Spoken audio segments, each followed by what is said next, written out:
Um, we shall record on the beaches. We shall record on the landing. We shall record on the hills. We shall record in the streets. We shall never surrender. And that'll do.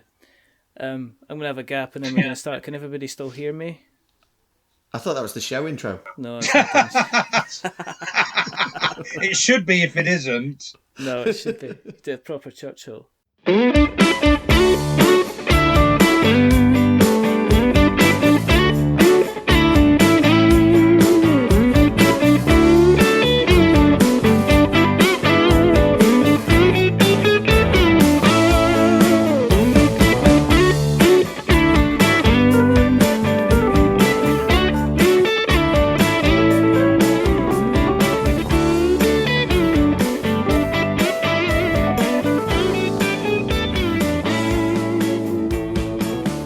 Welcome to another episode of We're Not Wizards. I tell you something, you better sit down, buckle up, because this is going to be an adventure and a half. Because I tell you something, it's already been an adventure and a half so far. He was on a little while ago to talk about Gloom of Kilforth. It is the one and only from Hall and Nothing Productions, the Mr. Fabulous, the Mr. Amazing, the Mr. currently recording through a piece of string and some tin. It's Mr. Tristan Hall. Hello, and thank you for having me. And what an amazing intro! And joining him tonight is the man who's battled through mountains, battled through ravines, battled through life itself to look at bringing his game to Kickstarter. At the moment, he's juggling between using a mobile phone and using a PC in order to record the show. It's the one, the only, the fantastic Mr. Mark Chaplin. Say hello, Mark. Yeah, thank you for having us on. We're not wizards, and we're not tech wizards. That's the. I think there was actually an Apple advert some time ago that was just still on YouTube, because I see it when I Google "We're Not Wizards" sometimes because I'm vain and self-centered. But it is an Apple advert to say that we're tech guys, we're not wizards. So there you go. You can take from that what you will. We've had Tristan on the show, and Tristan's lovely and fantastic and everything, but it's not about him. He's gonna kind of jump in when needs be. But it's good to have you back on, Tristan. First of all, thank you for coming back on. Though you're going to be wondering. Thanks for having me on. Start with yourself. Very quickly. Did you go to AirCon? Yes, I went this weekend, yeah. And if so, was it fantastic? It was absolutely lovely. AirCon is very much for the gamers rather than the traders. I mean, the traders are there, obviously. I was there. But it's all about, like, the gaming. And the gaming area takes, like, twice as much space as the trade bit. Yeah. And this year they doubled in size. I think it was about 3 years ago when it was in Mark's bedroom or something, or in his house with like 20 people, and now there's like thousands going. So no, it was really lovely, and I was surprised how many backers we met, like existing backers. Everyone that came over to the stand, I was getting ready to pitch our games and tell them all about Gloom of Kilforth and 1066 and Lifeform. And they were all like, yes, I've backed the first two, I'm looking forward to the third one, or some combination of. Yeah, so it was really, really lovely, and everybody there has just had friendly. So after, when the trade closes at 6:00, we just went over and sat down and had games with some of the guys from Board Game Geek, from the One Player Guild, and all right, so it was just really, really great. I mean, it's very, I guess you could call it low key compared to UK Games Expo, but it was still quite sort of a big event, and it seems to be getting bigger every year. So.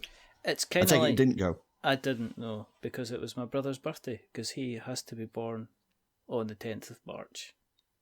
It has to. He has to. Every year. It's almost like it's an annual event. It's just absolutely ridiculous. But we're not here to talk about you. Well, we're here to kind of talk about you. Did you see Rodney, by the way? I did see Rodney, yes. He was very busy, and I didn't feel like it was the right thing to go and crowbar him away from all the work that he was doing with the playthroughs and things. It would have been nice to chat to him, but it just didn't happen. I would have been right in there with the elbows up high, just barging myself past. There was a lot of that going on. in my check shirt. And my watch it played pin badge, going like that, hi. But then he would have probably ran away screaming the other way. See, this has completely thrown me because I haven't even done the funniest part of the show, which is the intro bit, and I'm going to forget the middle part of the show, and I'm certainly going to forget about the end. Mark, you're involved with this lovely example of game design hood in relation to the next game that All or Nothing Productions is kind of bringing to the forefront. Now, one of the things that what we like to do is we like to find out a little bit more about people's kind of history with the kind of the pressed and printed trees. So do you want to tell us a little bit about how you got into the hobby, first of all, yourself? Yeah, I'd love to. I started with the print to play side. Kickstarter wasn't really a thing when I started designing games, and the first one I designed was a game based on sieging a castle. It was a card game, and anyway, a couple of games later, I decided to share what I'd done online, and by that time I'd been lurking for ages on Board Game Geek, as you do. And I can't even remember if I even had an account. But anyway, I created a page, put the game up there, and within a short space of time, I got contacted by a Dutch company, White Goblin Games, and they said, could I send them, a working prototype and some rules for the game I put up there. The game was based on Aliens, even though it wasn't the first game I designed, but that's the one they were interested in anyway. So I did that, and long story short, they offered me an advance and wanted to publish the game.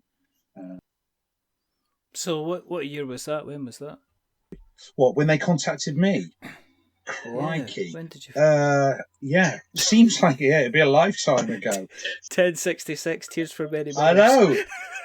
I know. Well, the game was published in 7 years ago now, but I guess they contacted me in 2010, around there. Got a terrible memory, so it really does. Definitely pre-Kickstarter. Anyway, so Revolver became a thing, and that came out of the blue. I didn't even have to contact anybody. It was just because I was sharing stuff on the internet. So.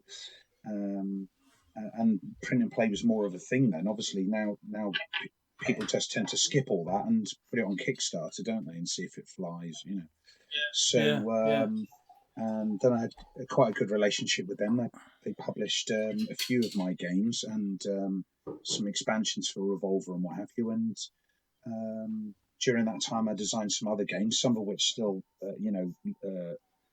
rest ready for launch at some point possibly, and Lifeform came along in my brain. So that's the incredibly exciting story. I didn't even have to send anything off to anybody. I was quite lucky, but I guess this was almost in an antediluvian age where old-fashioned publishers did that kind of thing. I don't even think they pay advances anymore. Maybe they do. No, I think a lot of people do an awful lot of work and they hand stuff out, and then it's not until you've got kind of like a finished project and it's out the door that I think there's kind of any agreement with any kind of money. What kind of games do you like to design then, Mark? Well, they're all primarily it's from the theme first for me. I've got to, because they take so long to do, you've got to have some drive to get it done, but you've got to have passion for the theme of whatever the game is, whether that would be a historical reenactment of a battle or something. But that's kind of how I view movie-based games, or game based on an IP or something like that. So, but nearly all my games have been science fiction. in some way or another. But that I'm not quite sure. That's not by design. That's just how it's ended up. Not that they've ended up published in that form. They usually get rethemed. But Yeah. but after so initially that kind of thing sort of bugs you a little bit, but then when so much time has passed, you almost forget what the original game was. Aliens becoming Revolver. I barely even think about it as Aliens anymore. Not that I play it. It's that's one of the things about when you design a game, you barely ever get to play the game after that. But is that through a choice thing, or is that through a fact that you've probably worked through as many iterations of the game that you're kind of like, I don't really want to touch this again? No, I'm not like that, actually. I've seen people put blog posts and stuff about, I hate my own game, I've demoed it too many times. I've got to say, that's never happened. I've never got bored of demoing my own game or playing them. You just get to, because primarily I'm designing games that I know Tristan feels exactly the same. You're designing games that you want to play that don't exist, that are slightly, not a small variation on what's come before, quite different. And for me, it's a not conscious decision. It's just that you when you go to a games evening or an event, you're not going to take your own games. You'd be, what type of a dickhead would you have to be to go, hey, wallowing in your own this. crapulence? Look, who's the designer? Me. Let's play this. So, go on. I was going to say if I designed a game, I would definitely be taking it about. And no, I can't do that. I'm too. No, I just can't. That's beyond me. And we have a games night every week, and I've never suggested anything that I've designed, and I don't think anyone else would. I don't know. They just think it's not something done. I don't know. I don't know what Tristan's feels about that, but that's my 100% the same. Yeah. So it's almost the curse. You design the game that you want to play, and then you never get to play it once it gets published. It's I know it's a first world problem, but it's. Oh, I disagree with that though, Mark, because I do play it at demos all the time. True, but what I mean is, once all that stage has gone by, once the game's out there. Yeah, you're back in the middle of the design phase of another game. That's it. Yes, I guess. But then you don't get to then play that other game. But admittedly, you have played those games more than most people play other games. I would imagine. Hundreds, if not thousands, of times in different. So you've probably got you've had a good run out of it. The only problem is it's because it's reached the end point and it's as good as it's ever going to be, the published thing. That's the copy you play the least, isn't it? But before that, you've had bits, you post-it notes, cut up index cards, and and all the rest of it that you've printed off. So it's not conscious. It's just one of those things. I remember Vlada Chavatal saying something similar about that. He said that by the time that Through the Ages was out there and people were playing it hundreds of times, they were experts at it, more expert than him, because he'd moved on to the next project and everything. And then these guys were becoming like savants, and learning every single sort of every tiny aspect of the game, so that when they did the reprint, the new story of Civilization, he had to sort of canvass the opinions of all these expert players to find out what needed changing and everything. Because, of course, by that point, they're the experts. But I think that's a good thing. I see it on Kickstarter quite a bit. I see quite a few guys running their campaigns going, okay, we're going to release I think the most recent one was the Simon boys doing it about the Song of Fire and Ice, doing about the wargaming thing, and they were punting out the rules and saying, what do you think of how these guys play? And what do you think of the balance on these rules? So I think it's worthwhile. I think you can learn something. I think the best thing to do is if you invent something or create something and somebody comes back on with an idea that completely blows your mind about your own creation, I think that's a pretty cool thing. Or if they're able to look at stuff, I guess, a certain way. Because I think if you've been working on something for, say, 18 months or 2 years of your life, do you know, I think it's sometimes a bit too easy to kind of get too close to the coalface, that it's difficult to see, Yeah, you get blinkered. Yeah. No, and that's how I got started designing games, was tinkering with other games, uploading scenarios for Lord of the Rings, the card game, or the Dungeons and Dragons adventure system games, and tweaking those is how I got my nose into sort of proper game design in the first place. And No, what you Sorry, going go to say? Sorry. Well, I'm just going to say, and then seeing other people do the same with your game, like once your game's out there, it belongs to the public almost. And so now we've got like fan-made scenarios for Gloom and Killforth and everything. It's absolutely fantastic. It's like full circle, seeing people go and take your world and run with it and then add something new and creative to it it's a brilliant feeling, I think. It's pretty cool. I guess if somebody's actually sat down taking the time. Do you get folk that have actually... Last year I designed... stuff? I designed 2 expansions for someone else's game that were print and play, just to... so I've not lost that bug. I could have spent that time more productively creating something for me that I would have done something down the line. But it's about passion for what you want to do. And when you get grit by something, even if it's somebody else's game, I'd much rather do that than... So... Yeah, you're obviously so into that game that you wanted to sort of get more involved and tinker with it. Yeah. So how did you two meet? I mean, was it an advert? Was Blind it board game publisher? Board game publisher would like to meet board game designer. For BGG we messaged each other on Board Game Geek, didn't we? Yeah, we messaged each other, and then I think you phoned me up one afternoon, didn't you? Yeah, we were messaging him. You just imagine that. Do you know who this is? No. This is me. How did you just get my phone voice so perfectly then? This is Tristan. I'm gonna call the police. We were into the same. No. We want to design games together, Mark. We want to design games together. You're giving game nerds a bad name.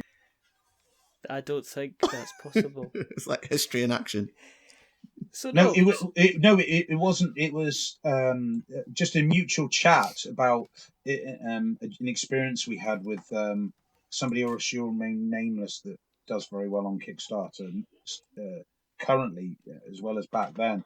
Both of us had a sour experience. So basically, we were formed a brothership, of some kind of and. Or fellowship or some kind, but due to both having a sour experience with the publisher, and not the one I mentioned earlier, I might add. No, it wasn't. Definitely wasn't they. It's all right. Just put it in the show notes because nobody reads the show notes, and it'll be cathartic. You can put it in the show notes just right away, and nobody will read it. It'll be like your secret diary. So yeah, We'd been into the same games on Board Game Geek, so we knew each other's avatars, I guess, from like talking about games over the years and that. And then we actually met at UK Games Expo. I think was the first time we sort of met in person. Was that weird? And I've been kind of cool. Was it kind of, hey, did you go for the handshake? Did you go for the high five? I kind of got used to it now. I don't know how Mark feels, but like it's meeting gamers at expos and stuff is sort of par for the course now. The only difficulty is they never look like their avatar. They're never Dragon Ball Z or whoever. Don't look like a gold. Disappointingly, sounds like a Black Mirror episode where their avatar should be floating above their heads, shouldn't it? Then you'd know who half the people were. It's gonna give it a couple of years. Yeah, exactly. Give it a couple of years. Everybody will have their badge with their BGG avatar on it. Should have. Yeah, that'd be cool. Well, they're already doing T-shirts and stuff. Yeah. Well, I mean, I have been known to kind of, wear a "We're Not Wizards" T-shirt about the place. So when people go, "Oh, that's cool. What is that?" Oh, let me stop and tell you. In fact, here, put these headphones on and let me give you a taster of what it's all about, because I'm shameless. Such a sad little life form. But speaking of life forms, seamless that was. Didn't even notice.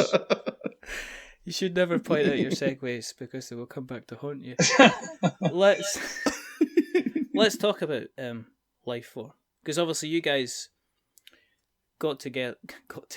You guys creatively got together and decided to put something together after obviously chats and stuff like that as well. So what's Lifeform all about? What are we expecting? Is it coming to Kickstarter quite soon? Yes, this month hopefully. So we've just got to get the the final touch is put on 1066 Tears to Many Mothers, which was my second Kickstarter. And once we've sent off the final files to print on that, we want to hit go straight away on Lifeform. So the biggest thing from my point of view is we want to keep all of our existing backers happy and make sure that they know all of our projects are getting like 100% attention. And I don't want them to think that we're spinning too many plates at once. What's difficult sometimes to convey is that actually once the files have gone off to print for a game, like with 1066, my role in that is kind of done.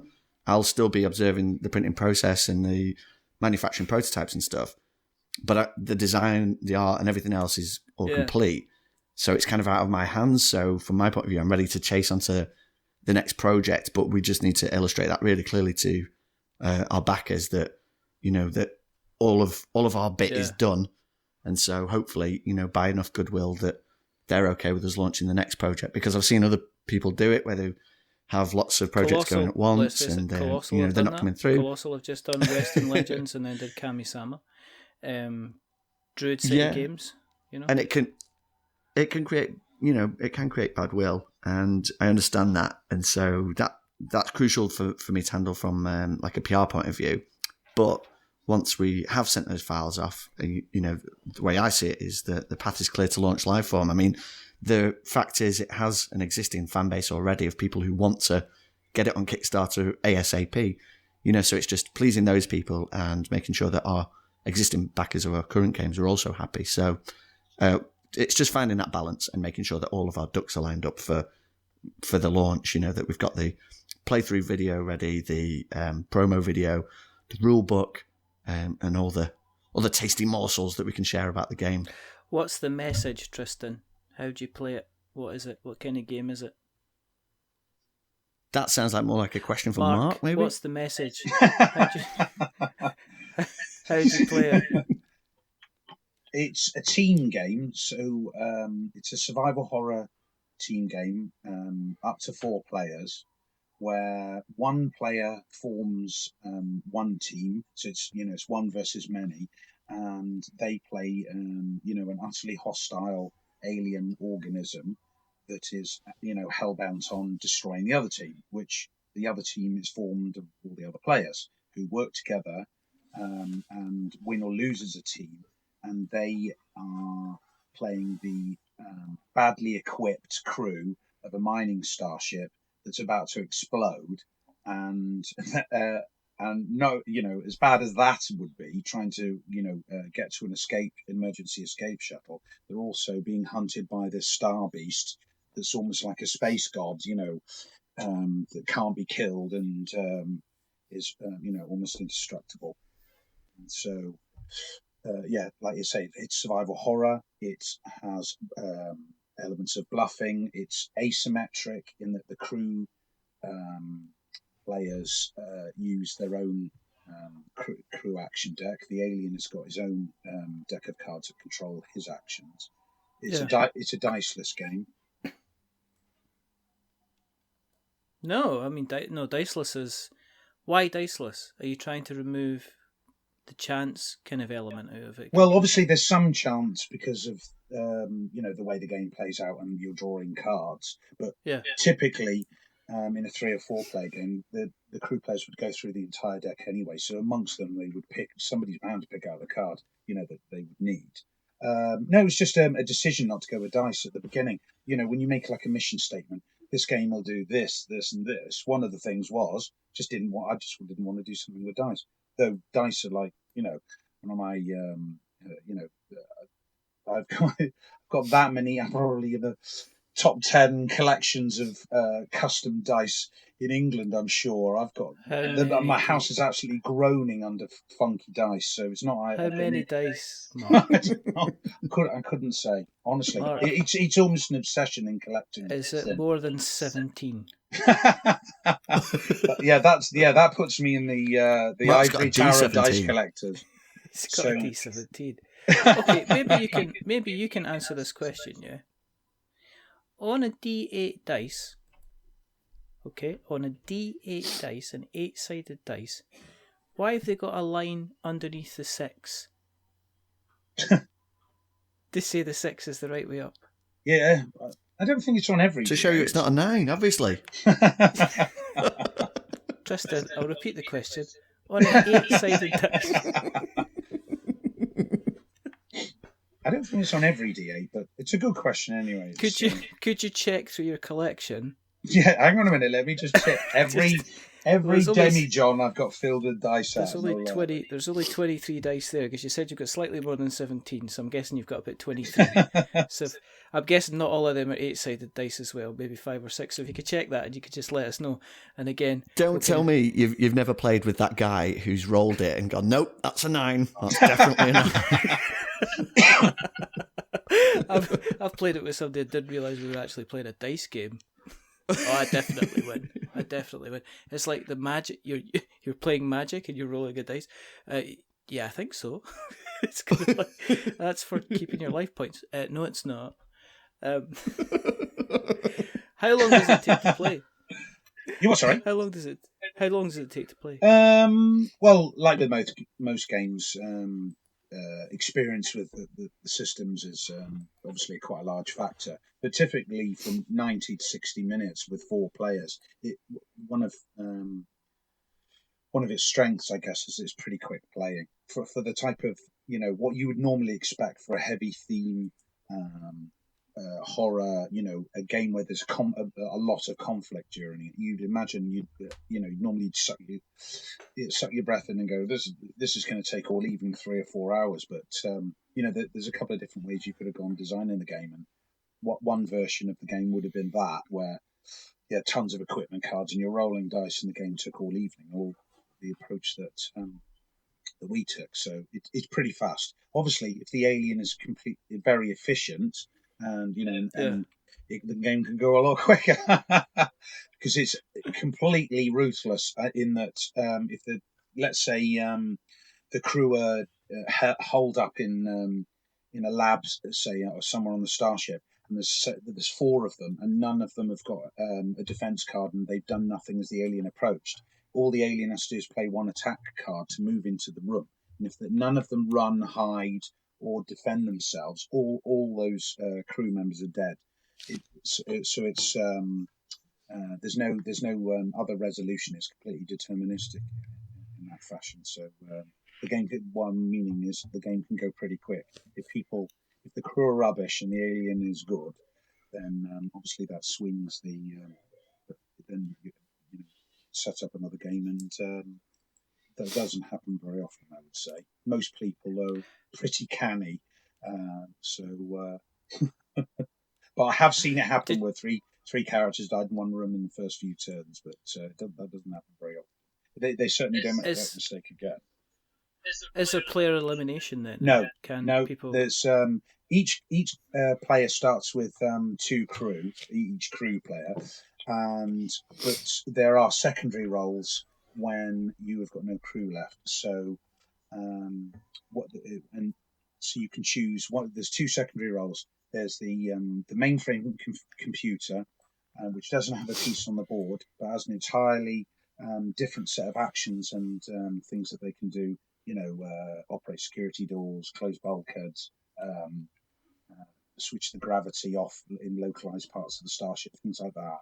Or they can play the ship's cat, which sounds like a pretty funky. When it came up with that, I thought people were going to think it was daft or what have you. But actually, that seems most people that have been in the situation where they were picking a secondary role pick that for playing the cat. The cat moves around the starship. Is more efficient at moving through vents. But and has a completely different deck of action cards. But so the idea was that you could play a game where there was a lot of crew character elimination, but nobody's ever out of the game.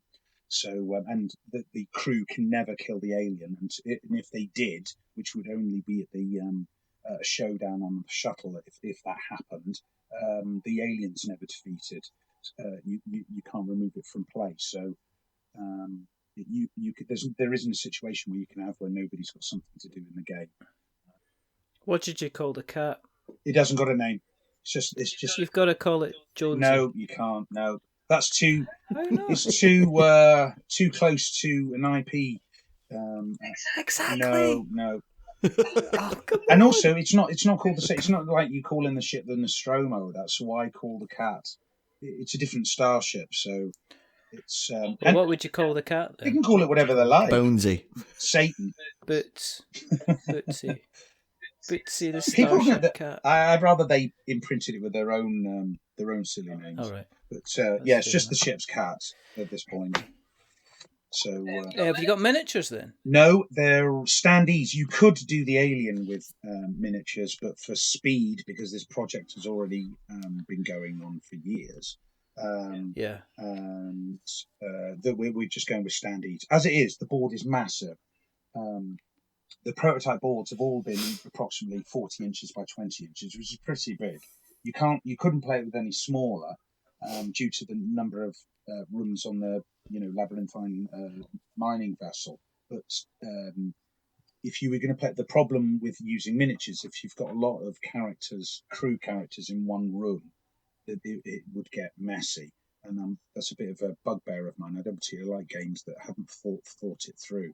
But with standees or character discs, that problem is solved. So I know that we obviously it's been discussed, and there's no way that the game wouldn't do massively better with miniatures, because all games with miniatures seem to do better regardless of quality. I don't mean the quality, but do you not also think that if you put a game with miniatures nowadays, and people expect a really, really high standard of what, miniature or game? They don't expect a high standard of game, I've noticed. But no. I back some of them, so I can tell you it's going to be a unique selling point that it doesn't have miniatures. Yeah. I mean, if you think of, like, say, City of Kings, that's standees. Dead of Winter, that's all standees. And I think there was Glenmacilforth. Yeah, Glenmacilforth, standees. I think it's nice to have not big waddly bits of plastic everywhere. I know the production values can be absolutely fantastic on these things, but I think as soon as you put miniatures on a game, people concentrate on the miniatures, and maybe don't concentrate as much on the game maybe as they could do. Yes. Yeah, and if they're not world-class miniatures, the game can really suffer its reputation can really suffer as a result. Yeah, the thing is, it's always, with miniatures, I find monsters are very easy to do, to recognise the board state, because obviously each monster looks different, etc. But when you've got, say, 12 different crew members, and they're all basically in mining overalls, it would be difficult without coloured bases or something. But even then, you'd have 12 different shades of... it would be problematic, I think. And like Tristan says, unless they were world-class miniatures, it might be difficult to tell who is who, even if you're familiar with the miniatures.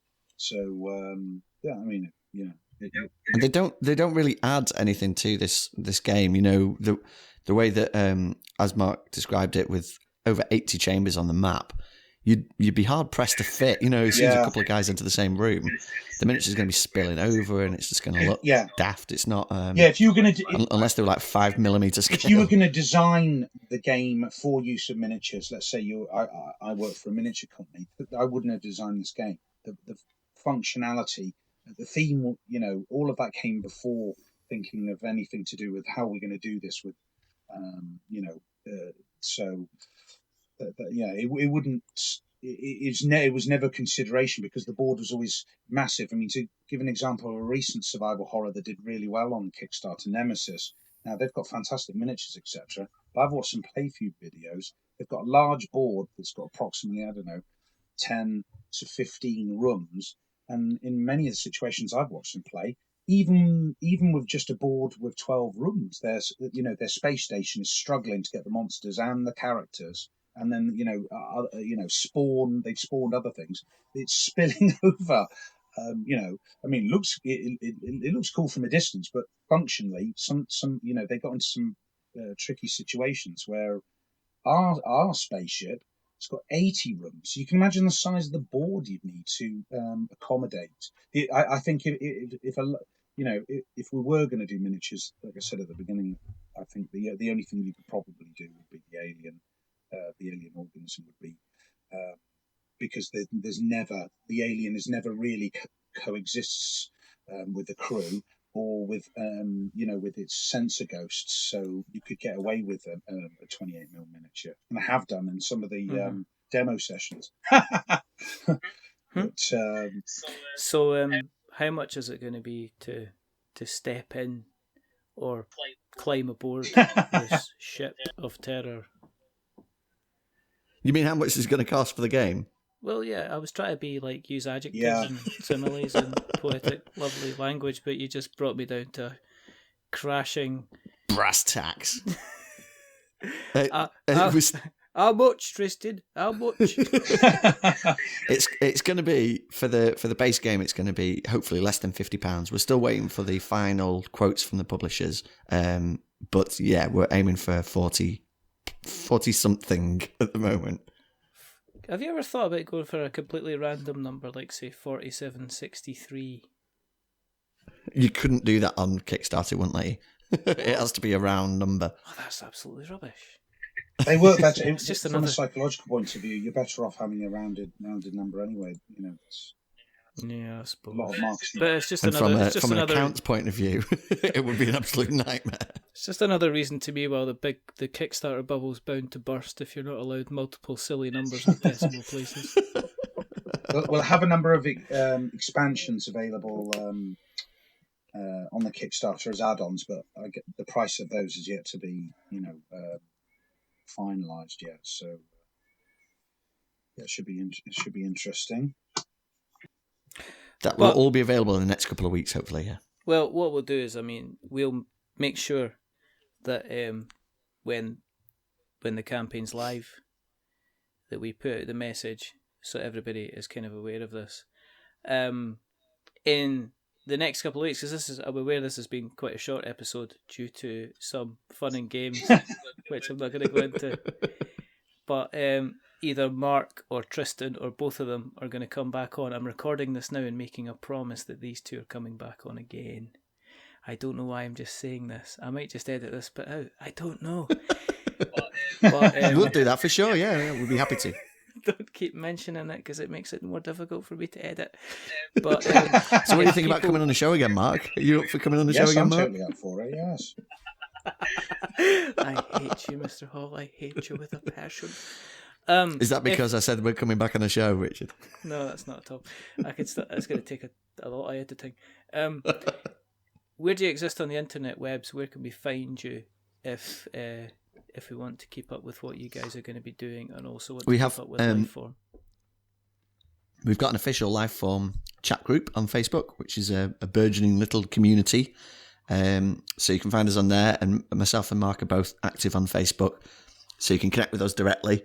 We're also on Twitter, the pair of us, and we've got a Whole or Nothing page, business page on Facebook as well, and we've got Facebook groups for each of our games. So for Gloomy Killforth and 1066 Tears to Many Mothers as well.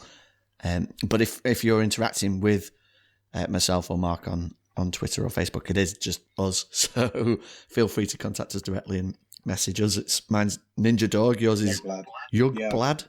There's we've not got a separate Twitter account for the game. I always find that annoying because usually these things, they get a signal boost, don't they? And then a couple of months later, no one ever accesses the account and the thing dies. So it's better that you've got a continual presence from myself and Tristan, and it's not as if I just ignore stuff about Lifeform. And also, if clearly some people listening will be on Board Game Geek, and we've already, there's been a page up there for years, so they can just subscribe to the Lifeform page. They'll, there's the law updates obviously will be posted there. Yeah, that's a really good shout. Actually, Board Game Geek is, if you subscribe to the game on there, we'll be posting all the Kickstarter updates and launch date and everything on the Lifeform page. Awesome. Yeah, that's been one of the benefits of having the game been in design about 5 years, is that it's totally covered. No, what I mean is, it's like a trawler that's just going ghost-like up and down the coast. Before even mention of Kickstarter, we'd already attracted like 450 subscribers. So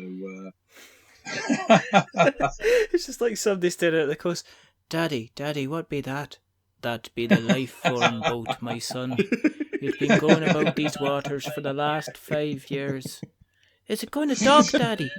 Well, rumour has that Chaplin man is going to be bringing it to port in the next couple of weeks. Exactly that. Yes, that's perfect. Yeah. So they can find guys, us there as well. Okay, Daddy. And where can you find these We're Not Wizards people? Well, son, that's a good question. If you go on Twitter, you can find this. Going to be one of those shows. This is going to be an absolute joy to edit. I can't wait. If you go to Twitter, you can find us on We're Not Wizards. If you go to Facebook, you can find us on We're Not Wizards. If you go to Instagram, guess what? We're Not Wizards. If you go to YouTube and search for We're Not Wizards Tabletop Podcast, you can find us there. You can find us on Spotify because they said yes. Silly people. You can find us on Stitcher and Spreaker and Player FM and Acast and Podknife, and you can even go to our website we'renotwizards.com and find it there as well. If you like what you've listened to tonight, and I think you should just like it for the trauma that I've put these two gentlemen through tonight. It's not like these other podcasts. They know how to record properly. Shh, Mark. He's a professional. Please go to Apple Podcasts and drop us a subscription or drop us a rating and a review. If you are deciding to give us a review, don't give us a 10 because it makes us really big-headed. but don't give us a 1 because it kind of makes us cry. Give us a 5 because it's in the middle and it's average. And we're a little Give bit him a average. 10. Give him a 10. No, the iTunes thing only goes up to 5. Give him a 10 anyway. Give me a 10 anyway. Or 2 5s. Yeah. But the people who have not been average tonight, it's the wonderful, fantastic trooper, designer, print and play, and all-round dice master that is Mr. Mark Chaplin. So thank you for coming on, Mark. Pleasure was all mine. Thank you. It's been hilarious. Before the show and during. Yeah, let's not go into that. That's going to be a good thing for this week's therapy session. And it's a goodbye to the wonderful Mr. Tristan Hall from Hall or Nothing Productions. Thank you again for coming on, sir. Thanks so much for having me back on the show. Thank you. And there's only 2 more things to do. The first thing is to remember that we are many things, but we're not wizards. Are we wizards, gentlemen? Mark actually is. Get out. And the second thing is to say goodbye. So it is a goodbye from the designing life form that is Mark Chaplin. Say goodbye. Goodbye. And it's that man he's either worth all or he's worth nothing. It's Mr. Tristan. It's Mr. Tristan Hall. That is a heavily loaded sentence right there. Goodbye and thank you for having me. That's all right. And it's goodbye from me. Remember, stay safe, roll 6s. In space, you can name your cat what you want as long as you don't name it after a popular IP. Otherwise the big alien lawyers will come and get you. Yeah, we don't need that. We don't need that. But until the next time, goodbye.